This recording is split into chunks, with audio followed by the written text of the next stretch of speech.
বিনোদন দুনিয়ায় রোজ জন্ম নেয় হরেক খবর, কিছু পর্দার সামনে, কিছু পেছনে। সেখান থেকেই বাছাই করে আপনাদের জন্য তুলে ধরার চেষ্টা থাকে রোজকার টুকরো খবরে।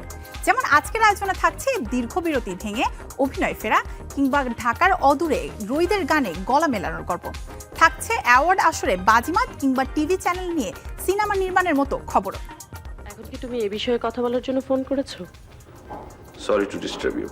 ঘটনাটি বেশ মজার ও বিস্ময়কর যে অভিনেতা অভিনেত্রী নিয়মিত জুটি বেঁধে প্রেমিক প্রেমিকা চরিত্রে অভিনয় করতেন, তারাই এখন ফিরছেন বাবা মায়ের চরিত্রে। মাঝে তারা বিরতি নিয়েছেন টানা 15 বছরের। এমন বিস্ময়কর ঘটনা ঘটেছে অভিনেতা শাহরিয়ার নাজিম জয় আর অভিনেত্রী দীপা খন্দকারের ক্যারিয়ারে। এই দুজনকে নিয়ে যুবরাজ খান নির্মাণ করছেন বিশেষ নাটক মায়ার বাঁধন। জয় জানান 15 বছর পর দীপা খন্দকারের সঙ্গে অভিনয় করতে যাচ্ছেন।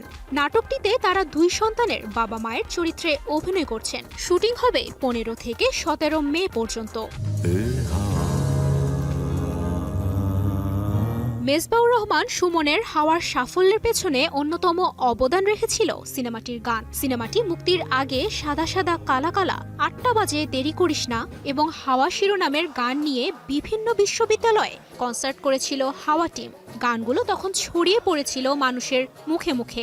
রোহিত সিনেমার প্রচারেও একইভাবে আগাচ্ছেন নির্মাতা মেজবাউর রহমান সুমন। 17 মে সন্ধ্যায় জাহাঙ্গীরনগর বিশ্ববিদ্যালয়ে সেলিম আলদিন মুক্ত মঞ্চে রোহিতের গান নিয়ে অনুষ্ঠিত হবে প্রথম কনসার্ট।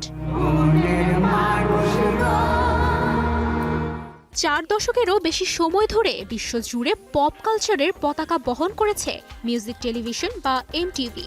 2025 সালের 31 ডিসেম্বর প্রতিষ্ঠানটি তাদের সঙ্গীত নির্ভর চ্যানেলগুলো বন্ধ করে দেয়। এর মধ্য দিয়ে শেষ হয় সুরের একটি স্যাটেলাইট অধ্যায়। এমটিভির শুরু ও এর প্রতিষ্ঠা পাওয়ার কাহিনী নিয়ে এবার তৈরি হচ্ছে সিনেমা।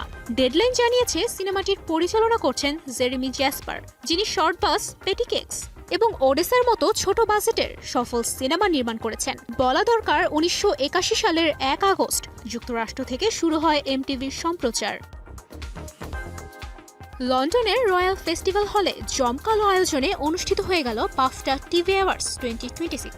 এবারের আসরে প্রত্যাশিতভাবেই সব আলো কেড়ে নিয়েছে জনপ্রিয় সিরিজ অ্যাডোলেসেন্স। স্টিফেন গ্রাহাম ও জ্যাক থর্নের এই সিরিজটি 4টি প্রধান বিভাগে পুরস্কার জিতে নিয়ে নিজেদের শ্রেষ্ঠত্ব প্রমাণ করেছে।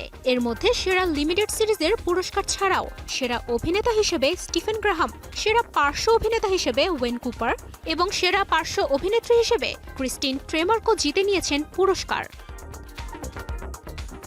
এই ছিল আজকের আয়োজনে। কাল আবার দেখা হবে বিনোদন বিশ্বের এমন সব ছোট অথচ দরকারি টুকরো খবর নিয়ে।